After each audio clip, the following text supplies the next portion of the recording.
lecture du communiqué du Conseil des ministres.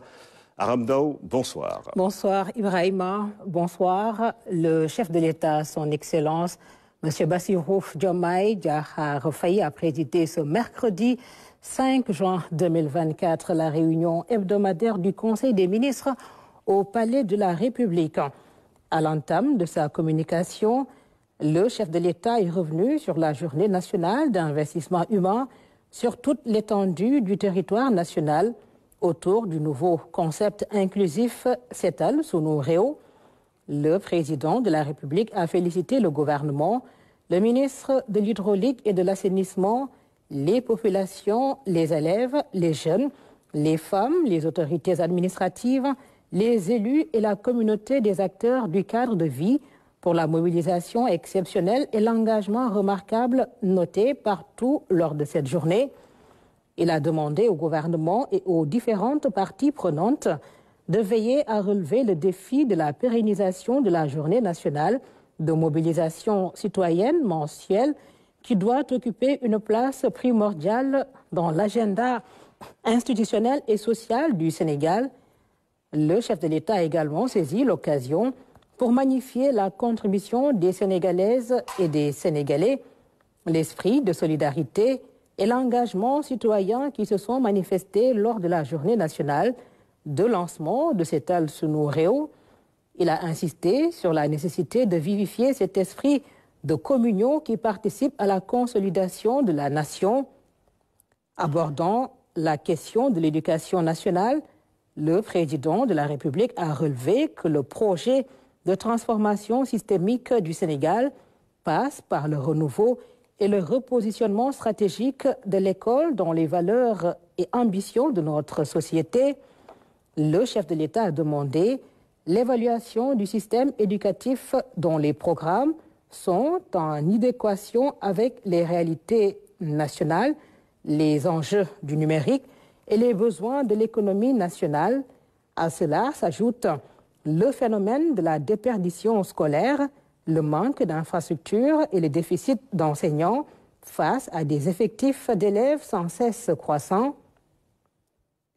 Le président de la République a appelé au renforcement du rôle et de la place de la faculté des sciences et techniques de l'éducation et de la formation FASTEF, de l'UFR des sciences de l'éducation, de la formation et du sport, UFR SEFS, ainsi que des écoles nationales de formation d'instituteurs en vue de l'amélioration continue de la qualité des enseignements. Le chef de l'État a aussi souligné l'urgence d'évaluer et de restructurer, selon les orientations du projet, le programme d'amélioration de la qualité, de l'équité et de la transparence dans le secteur de l'éducation et de la formation paquet, au regard de la nécessaire prise en compte des langues nationales, de la généralisation de l'enseignement de l'anglais dès l'élémentaire et de l'intégration continue et pragmatique des DARA dans le système éducatif. Dans la même lancée, le chef de l'État a demandé au Premier ministre d'accorder une attention particulière au développement systémique du numérique à l'école, avec l'impératif d'accentuer la digitalisation intégrale du système éducatif, de planifier sur les 5 prochaines années des recrutements d'enseignants dans toutes les matières face aux besoins exprimés et aux postes budgétaires arbitrés, une attention particulière également à l'éradication des abris provisoires et à la mise en œuvre avec les ministres concernés, Éducation nationale, formation professionnelle, urbanisme et collectivités territoriales, finances et budget, d'un programme concerté de réalisation d'infrastructures scolaires adaptées et d'amélioration de l'environnement pédagogique dans toutes les académies du pays. Le président de la République a également demandé au Premier ministre d'engager une réflexion sur le financement durable et soutenable du système éducatif avec l'implication des ministres concernés et de toute la communauté éducative.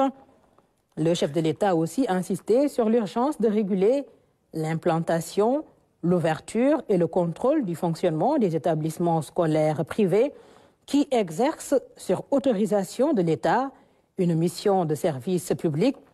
Il a indiqué dans le même sens que les tarifications de la scolarité dans les établissements scolaires privés méritent une réglementation rigoureuse. Par ailleurs, le président de la République a invité le ministre de l'Éducation nationale à veiller à la bonne organisation du concours général. Évoquant la mise en œuvre de la nouvelle politique sportive du Sénégal, le chef de l'État a rappelé le rôle central que la jeunesse, frange importante de la population, doit jouer pour asseoir le développement du sport au Sénégal dans l'esprit d'une citoyenneté assumée. Il a dès lors demandé au gouvernement de prendre les mesures visant à renforcer la pratique du sport dans toutes les écoles et universités du Sénégal et à relancer les compétitions sportives scolaires et universitaires sur l'ensemble du territoire national. Dans la même foulée, le président de la République a indiqué la nécessité de redéfinir le cadre juridique global du sport au Sénégal. À ce titre, il a invité le ministre en charge des sports à évaluer, 40 ans après son entrée en vigueur, la loi numéro 84-59 du 23 mars 1984 portant charte du sport et a préparé un projet de loi consensuel codifiant le sport national dans toutes ses dimensions, scolaires, universitaires, haute compétition, amateurs, formation, encadrement et financement. Le président de la République a demandé au Premier ministre de mettre en œuvre un cadre innovant et maîtrisé de financement des disciplines sportives et des hautes compétitions nationales et internationales. Par ailleurs, le chef de l'État a demandé au ministre en charge des sports de proposer avant fin juillet 2024, sous la supervision du Premier ministre, une nouvelle politique efficace et efficiente de construction, de réhabilitation, d'entretien et de gestion de toutes les infrastructures sportives du Sénégal. Le président de la République a en outre invité le ministre de la Jeunesse, des Sports et de la Culture à rénover le système de fonctionnement et de coordination des activités de vacances, les NAVETAN, en cohérence avec la politique de promotion d'une citoyenneté active et constructive. Il a aussi demandé au ministre en charge des Sports de prendre les dispositions appropriées en rapport avec le Comité national olympique et sportif sénégalais, CNOS, pour la bonne préparation de la participation du Sénégal aux Jeux olympiques Paris 2024.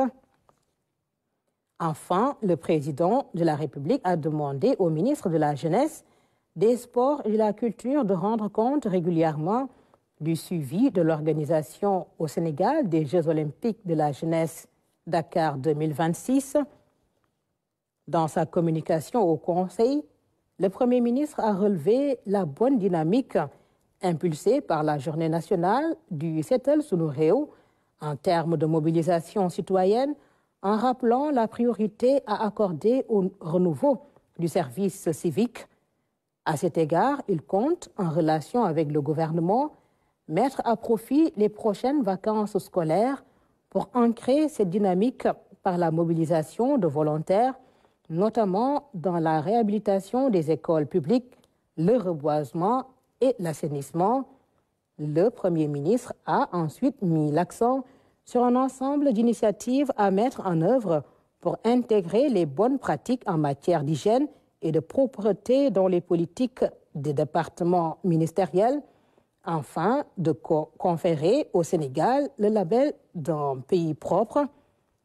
Dans ce cadre, il a souligné la nécessité d'ancrer cette exigence notamment dans les hôpitaux, centres et postes de santé, ainsi que dans les secteurs de l'éducation, du tourisme, de l'industrie, du commerce, de la restauration, du transport public et du secteur aéroportuaire.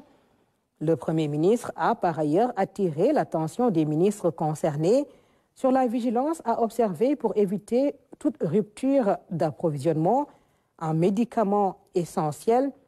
Il a aussi appelé à prendre toutes les dispositions nécessaires pour régulariser la situation des élèves en classe d'examen ne disposant pas de papier d'état civil. Le Premier ministre a également évoqué la nécessité de résoudre la problématique de l'accès au logement dans les campus universitaires au regard du nombre important d'étudiants recourant à la location auprès de privés. Il a aussi relevé la priorité à accorder aux actions de réduction de la facture d'électricité des administrations publiques. Le Premier ministre a ensuite fait part des préparatifs de sa déclaration de politique générale devant l'Assemblée nationale prévue au cours des prochaines semaines. Il a enfin rendu compte de l'état d'avancement des travaux de la commission ad hoc chargée du contrôle et de la vérification des titres et occupations sur les anciennes et nouvelles dépendances du domaine public maritime DPM dans la région de Dakar, dont le rapport sera remis au président de la République dans les délais impartis. Au titre des communications des ministres. Le ministre des Infrastructures et des Transports terrestres et aériens a fait une communication sur les perturbations notées dans le convoyage par la Compagnie nationale des pèlerins au lieu saint de l'islam. Le ministre de l'Hydraulique et de l'Assainissement a fait une communication sur la journée nationale Setal Sunu Réew tenue le 1er juin 2024. Le ministre du Tourisme et de l'Artisanat a fait le bilan de la saison touristique 2023-2024 et des perspectives de relance du secteur du tourisme. À présent, les mesures individuelles. Le président de la République a pris les décisions suivantes. Monsieur Matar Sen, titulaire d'un Master 2 en gestion des ressources humaines, est nommé délégué général à la protection sociale et à la solidarité nationale en remplacement de Madame Aminata Sow. Madame Amsatou Sow Sidibé, professeure agrégée des facultés de droit de classe exceptionnelle, est nommé président du Comité sénégalais des droits de l'homme en remplacement de Maître Pape Sen. Monsieur Papa Toby Gaye, ingénieur électronicien, précédemment secrétaire général de la Société nationale d'électricité Sénélec SA, est nommé directeur général de la Société nationale d'électricité Sénélec SA en remplacement de monsieur Papa Mademba Bitey. Monsieur Alun Gueye, expert comptable, est nommé directeur général de la Société des pétroles du Sénégal, Petrosen Holding SA, en remplacement de M. Adama Diallo. M. Mohamedou Diop, ingénieur polytechnicien des ponts et chaussées, est nommé directeur général de la Société des pétroles du Sénégal, Petrosen Trading and Services SA, en remplacement de M. Elhaj Manar Sall. M. Jean-Michel Sen, ingénieur électronicien et énergéticien spécialisé en instrumentation nucléaire, est nommé directeur général de l'Agence sénégalaise d'électrification rurale, ASER, en remplacement de M. Baba Diallo. Madame Mam Koumba Ndiaye, ingénieure statisticienne et économiste de l'énergie, est nommée directeur général de l'Agence pour l'économie et la maîtrise d'énergie AME en remplacement de M. Sayer Diop. M. Mor Bakhoum, maître de conférence assimilé en droit de la concurrence, est nommé secrétaire technique du Conseil national de suivi du contenu local au ministère de l'Énergie, du Pétrole et des Mines. M. Amadou Gueye, ingénieur automobile, est nommé directeur général de l'Agence de promotion des sites industriels, APROSI, en remplacement de M. Momad Ba. Madame Aïssatou Diallo, ingénieure agro-industrielle, est nommée coordonnateur du Programme national de développement des agropoles du Sénégal, en remplacement de M. Djili Lo. M. Justin Correa, titulaire d'un Master 2 en comptabilité et finance, est nommé directeur du Centre international du commerce extérieur du Sénégal, CICES, en remplacement de M. Salihou Keïta. Madame Rougui Aladji Sow, titulaire d'un master en audit et contrôle de gestion, est nommé coordonnateur national du programme de modernisation et de gestion des marchés Promogem en remplacement de Mme Yaye Fatou Diagne. Monsieur Sambou Biagui, titulaire d'un diplôme d'études supérieures spécialisé en communication événementielle et planification stratégique, est nommé directeur général de la Maison de la Presse, Babacar Touré, en remplacement de Monsieur Bara Ndiaye. Madame Ndaifa Ndiaye, ingénieure en électronique et en système de communication, est nommée coordonnateur de l'unité de coordination et de gestion du Fonds de développement du service universel des télécommunications, FD Sud, en remplacement de M. Modou Mamoun Ngom. M. Aliou Fall, titulaire d'un diplôme d'études approfondies en lettres modernes, est nommé directeur de l'alphabétisation et des langues nationales en remplacement de Mme Ndeye Nam Diouf. M. Abdoulaye Ndiaye, docteur en droit, juriste conseil spécialisé en passation des marchés, est nommé directeur de l'administration générale et de l'équipement au ministère de l'Énergie, du pétrole et des mines. M. Aboubakri Bokoum, inspecteur du Trésor, est nommé directeur de l'administration générale et de l'équipement au